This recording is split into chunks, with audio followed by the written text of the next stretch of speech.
All right, guys, as we approach WrestleMania 28, one of the main events, or not the main event, but the big one, Chris Jericho versus CM Punk. Leave a like for Chris Jericho or CM Punk. If you like either one of these guys, you should leave a rating on this video. Ha! You can't fool me now unless you don't like either one of them. But in similar fashion, talking about WrestleMania 28, I want to break down coming into this match what I think of the build-up. Now, obviously, there's still another Monday Night Raw that things could change, and I might give my opinions again. Once again, this is not a prediction video on who I think is going to win. I'm waiting for the final week's breakdown and what happens on Monday Night Raw before I finally make my prediction on what I think is going to happen at WrestleMania 28. Now, what I'm posing to you guys in this one, after you leave a rating, leave a comment down below saying who you think won coming up to WrestleMania 28. Who do you guys think has the advantage going into WrestleMania? Now, you know CM Punk was talking about Chris Jericho and how he was the best in the world and all that stuff. And then you had Chris Jericho, who, I'll be honest, when he dropped that bomb 2 weeks ago, I did not think whatsoever the WWE would go in that direction. Now, I don't know if it's true. I've tried to look it up, but I can't find the information exactly about CM Punk's dad being a drunk.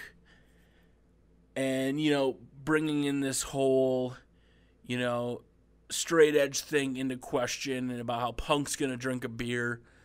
Now, I don't necessarily like how, Jericho was saying, I'm going to cause you to drink a beer. Like, no, I'm going to turn you an alcoholic because you're going to be depressed after I kick your ass. Like, that's what I would have, preferred to see if they were going to go along that lines. Now, when he dropped that line and talked about being CM drunk, I was shocked. Like, I was like, I didn't think the WWE was going to go there because CM Punk is a good actor. He plays it off very, very well. He legitimately looked kind of like in some of the Rock Cena scenes where either one of them looks like they're absolutely pissed, usually the Rock. It honestly looked like it wasn't for a moment. It looks like it wasn't kayfabe. I remember I told Tony last week on Skype, I'm like, dude, I think that was actually kind of some real heat. It's very personal. So if it's kayfabe and, they knew it was going to happen, that's great.